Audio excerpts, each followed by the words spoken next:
Hi ಎಲ್ಲ ನಮಸ್ತೆ ಸ್ನೇಹಿತರೆ, ಎಲ್ಲರಿಗೂ ಕೂಡ ಮತ್ತೊಮ್ಮೆ ನಿಮ್ಮ ಯೂಟ್ಯೂಬ್ ಚಾನಲ್ಗೆ ಪ್ರೀತಿಯ ಸ್ವಾಗತ. ಹಾಗೆ ಯಾರು ನಿಮ್ಮ ಚಾನಲ್ಗೆ ಸಬ್ಸ್ಕ್ರೈಬ್ ಮಾಡಿಲ್ಲ ಸಬ್ಸ್ಕ್ರೈಬ್ ಮಾಡಿ ಅಂತ ಹೇಳ್ತಾ, ನಿಮಗೆಲ್ಲ ಗೊತ್ತಿರುವಂತೆ KPSCಯ ಒಂದು ಏನು ಮರುಪರೀಕ್ಷೆಯಲ್ಲಿ ಮಾಡಿರುವಂಥ ದೋಷಗಳ ವಿರುದ್ಧ ಪ್ರಶ್ನೆ ಪತ್ರಿಕೆಯ ಒಂದು ತಪ್ಪು ಏನೇನು ಪ್ರಶ್ನೆ ಪತ್ರಿಕೆಯಲ್ಲಿ ಆಗಿರುವಂಥ ಎಲ್ಲ ಒಟ್ಟಾರೆ ತಪ್ಪುಗಳಾಗಿರ್ಬೋದು, ಕನ್ನಡ ಮತ್ತು ಗ್ರಾಮೀಣ ಭಾಗದ ಅಭ್ಯರ್ಥಿಗಳಿಗಾಗಿರುವಂಥ ಮೋಸ ಪರೀಕ್ಷೆಯಲ್ಲಿ ಈ ಎಲ್ಲ ವಿಷಯಗಳನ್ನು ಒಳಗೊಂಡಂತೆ ಅಖಿಲ ಕರ್ನಾಟಕ ವಿದ್ಯಾರ್ಥಿ ಸಂಘಟನೆ ಆಗಿರ್ಬೋದು ಮತ್ತು ಕರ್ನಾಟಕ ರಕ್ಷಣಾ ವೇದಿಕೆಯ ನಾರಾಯಣಗೌಡರ ನೇತೃತ್ವದ ಒಂದು ಬಣ ಈ ಒಂದು KPSC ವಿರುದ್ಧ ಫ್ರೀಡಂ ಪಾರ್ಕಲ್ಲಿ ಹೋರಾಟವನ್ನು ಕೂಡ ಮಾಡಾಯಿತು.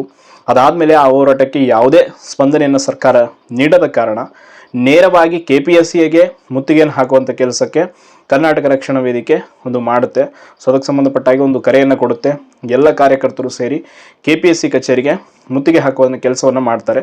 ಮುಂಜಾಗ್ರತಾ ಕ್ರಮವಾಗಿ ಕರವೆಯ ನಾರಾಯಣಗೌಡರು ಹೇಳಿರುವಂಥದ್ದು, ಯಾವುದೇ ಒಂದು ವಿದ್ಯಾರ್ಥಿಗಳು ಈ ಒಂದು KPSC ಮುತ್ತಿಗೆಯಲ್ಲಿ ದಯವಿಟ್ಟು ಭಾಗವಹಿಸೋದಕ್ಕೆ ಹೋಗಬೇಡಿ ಅಂತ ಹೇಳಿದರು. ಕಾರಣ ಯಾಕೆ ಹೇಳಿದರು ಅಂತಂದರೆ, ಅಲ್ಲಿ ಏನಾದರೂ ಅಹಿತಕರ ಘಟನೆಗಳಾಗಬಹುದು ಅಂತ ಮುಂಚೆ ಕರ್ನಾಟಕ ರಕ್ಷಣಾ ವೇದಿಕೆಗೆ ಮಾಹಿತಿ ಇತ್ತು. ಅಹಿತಕರ ಘಟನೆ ಅನ್ನೋದಕ್ಕಿಂತ ನಿಮ್ಗೆ ಗೊತ್ತಿದೆ KPSC ಏನೆಲ್ಲ ಒಂದು ದಾಳವನ್ನು ಉರುಳಿಸುತ್ತೆ ಅಂತ. ನೇರವಾಗಿ FIR ಅನ್ನು ದಾಖಲಿಸೋ ಪ್ರಯತ್ನ, ಹೋರಾಟವನ್ನು ಹತ್ತಿಕ್ಕೋ ಪ್ರಯತ್ನ ಎಲ್ಲವನ್ನು ಕೂಡ ಪೊಲೀಸರ ಮೂಲಕ ಮಾಡಿಸುತ್ತೆ. ಸೊ ಅದು ಒಂದು ವಿಷಯವಾಗಿ ಮುಂಚೆ ಕರವೇ ಅವರು ಹೇಳಿದರು. ಆ್ಯಂಡ್ ಆದರೂ ಕೂಡ ಕರ್ನಾಟಕ ರಕ್ಷಣಾ ವೇದಿಕೆ ಎಲ್ಲ ಕಾರ್ಯಕರ್ತರು ಕೂಡ ಈ ಒಂದು KPSC ಮುತ್ತಿಗೆಯಲ್ಲಿ ಭಾಗವಹಿಸಿದರು. ವಿಶೇಷವಾಗಿ ಮಹಿಳಾ ಕಾರ್ಯಕರ್ತರು ತುಂಬ ಯಶಸ್ವಿಯಾಗಿ ಹೋರಾಟವನ್ನು ಮಾಡಿದರು. ಬಟ್ ಅದಾದಮೇಲೆ ಅಲ್ಲಿನ ಸಂಬಂಧಪಟ್ಟ ಸಬ್ ಇನ್ಸ್ಪೆಕ್ಟರ್ ಒಂದು ದೂರನ್ನು ಕೊಟ್ಟ ಕಾರಣದಿಂದಾಗಿ 13ಕ್ಕೂ ಹೆಚ್ಚು ಜನ ಕರವೇ ಕಾರ್ಯಕರ್ತರ ಮೇಲೆ FIR ಅನ್ನು ದಾಖಲು ಮಾಡಲಾಗಿದೆ. ಈಗ FIR ಅನ್ನು ದಾಖಲು ಮಾಡಿರುವಂಥ ವಿಚಾರಕ್ಕೆ ಸಂಬಂಧಪಟ್ಟ ಹಾಗೆ ನಾವು KPSCಗಾಗಿರ್ಬೋದು, ಸರ್ಕಾರಕ್ಕಾಗಿರ್ಬೋದು, ಅಭ್ಯರ್ಥಿಗಳ ಪರವಾಗಿ ಕೇಳುವಂಥ ಕೆಲವೊಂದಿಷ್ಟು ಪ್ರಶ್ನೆಗಳಿವೆ. ಏನಂತಂದರೆ, ಈ ಹಿಂದೆ PDO ಪರೀಕ್ಷೆಯಲ್ಲಿ ಕಲ್ಯಾಣ ಕರ್ನಾಟಕ ಭಾಗದ ರಾಯಚೂರು ಜಿಲ್ಲೆ ಸಿನ್ನೂರಿನಲ್ಲಿ ಪ್ರಶ್ನೆ ಪತ್ರಿಕೆ ಸೋರಿಕೆ ಆಗುತ್ತೆ. ಆ ಪ್ರಶ್ನೆ ಪತ್ರಿಕೆಯನ್ನು ಹೊರಗಡೆ ತೆಗೆದುಕೊಂಡು ಹೋಗಿರುವಂಥದ್ದು ಒಂದು ವಿಡಿಯೋವನ್ನು ಕೂಡ ಅಭ್ಯರ್ಥಿಗಳಲ್ಲಿ ಆ ವಿಡಿಯೋವನ್ನು ಚಿತ್ರೀಕರಿಸಿರ್ತಾರೆ. ಅಷ್ಟೆಲ್ಲ ಸಾಕ್ಷ್ಯಗಳಿದ್ರೂ ಕೂಡ ಪ್ರಶ್ನೆ ಪತ್ರಿಕೆ ತಡವಾಗಿ ರೂಮ್ಗೆ ಎಂಟ್ರಿ ಕೊಟ್ಟಾಗ ಅವರೆಲ್ಲರೂ ಹೋಗಿ ಹೊರಗಡೆ ಹೋರಾಟ ಮಾಡಿ ಪ್ರತಿಭಟನೆ ಮಾಡಿ ಅದನ್ನು ಖಂಡಿಸಿದರೆ ಅಲ್ಲಿ ಕೂಡ ಅಭ್ಯರ್ಥಿಗಳ ಮೇಲೆ 12 ಜನರ ಮೇಲೆ FIR ಹಾಕಿ ಅವರನ್ನು ಕೂಡ ಹೋರಾಟವನ್ನು ಕಟ್ಟಾಕುವಂಥ ಕೆಲಸವನ್ನು ಮಾಡ್ತೀರಾ. ಆ್ಯಂಡ್ ಇಲ್ಲೂ ಕೂಡ ಅಷ್ಟೇ, ಈಗ ಆಗಿರುವಂಥ ಸಮಸ್ಯೆಗೆ ಅಭ್ಯರ್ಥಿಗಳು ನ್ಯಾಯವನ್ನು ಕೇಳ್ತಾ ಇದ್ರೆ ಅವ್ರ ಪರವಾಗಿ ಕರ್ನಾಟಕ ರಕ್ಷಣಾ ವೇದಿಕೆ ಕನ್ನಡ ಪರ ಹೋರಾಟಗಾರರು ಬಂದರೆ ಅವ್ರ ಮೇಲೂ ಕೂಡ ನೀವು FIR ಹಾಕಿ ಈ ರೀತಿ ದಬ್ಬಾಳಿಕೆ ಮಾಡ್ತೀರಾ ಅಂತಂದರೆ ಎಲ್ಲಿಯವರೆಗೂ ನಿಮ್ಮ ಸರ್ವಾಧಿಕಾರಿ ಧೋರಣೆ ತಲುಪ್ತಾ ಇದೆ? ಯಾಕೆ ಈ ವಿಷಯದ ಬಗ್ಗೆ ಒಂದು ಸಣ್ಣ ರೆಸ್ಪಾನ್ಸನ್ನು ಕೂಡ ಮುಖ್ಯಮಂತ್ರಿಗಳು ಕೊಡೋದಕ್ಕಾಗ್ತಾ ಇಲ್ಲ?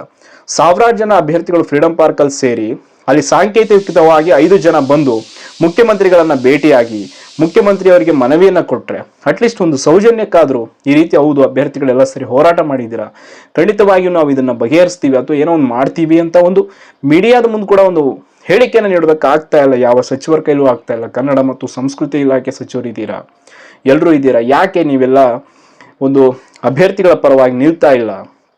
ಕೇವಲ FIR ಹಾಕಿ ಬೆದರಿಸಿಬಿಟ್ರೆ ಈ ಹೋರಾಟವನ್ನು ಹತ್ತಿಕ್ಕೆ ಬಿಡ್ಬೋದು. ಇನ್ನು ಮುಂದೆ ಈ ವಿಚಾರವನ್ನು ಯಾರು ಮಾತೇ ಆಡಬಾರ್ದು ಅನ್ನೋ ರೀತಿ ಏನಾದರೂ ನಿಮ್ಮ ಒಂದು ಉದ್ದೇಶಗಳಿದೆಯಾ? ಖಂಡಿತವಾಗಿಯೂ ನಾಚಿಕೆ ಆಗಬೇಕು. ನೀವು FIR ಅನ್ನು ದಾಖಲಿಸಿರೋದು ಯಾರ ಮೇಲೂ ಅಲ್ಲ, ಕನ್ನಡ ಪರ ಹೋರಾಟಗಾರರ ಮೇಲೆ.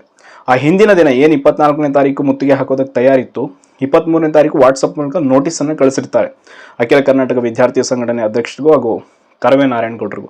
ಬಟ್ ವಾಟ್ಸಪ್ ಮೂಲಕ ನೋಟಿಸನ್ನು ಇಶ್ಯೂ ಮಾಡೋದು, ಅದ್ರ ಬಗ್ಗೆ ಇತ್ತೀಚೆಗೆ ಸುಪ್ರೀಂ ಕೋರ್ಟ್ನ ತೀರ್ಪು ಕೂಡ ಇದೆ, ಅದನ್ನು ವ್ಯಾಲಿಡ್ ಅಂತ ಕನ್ಸಿಡರ್ ಮಾಡಲ್ಲ. ಬಟ್ ಅದು ಏನೇ ಇರಲಿ, ಆದರೂ ಕೂಡ ನ್ಯಾಯಯುತವಾಗಿ ನೀವು ನಿಗದಿಪಡಿಸಿದ ಜಾಗದಲ್ಲೇ ಹೋರಾಟ ಮಾಡಿ ಸರ್ಕಾರಕ್ಕೆ ಮನವಿಯನ್ನು ಕೊಟ್ಟಾಗಲೂ ಕೂಡ ನೀವು ಸ್ಪಂದಿಸಲಿಲ್ಲ. ಮತ್ತು ಇನ್ನೇನು ಮಾಡಬೇಕಾಗುತ್ತೆ? ಬೇರೆ ಉಳಿದಿರೋಂಥ ದಾರಿ ಏನು? ನೇರವಾಗಿ KPSCಗೆ ಮುತ್ತಿಗೆ ಹಾಕಬೇಕು.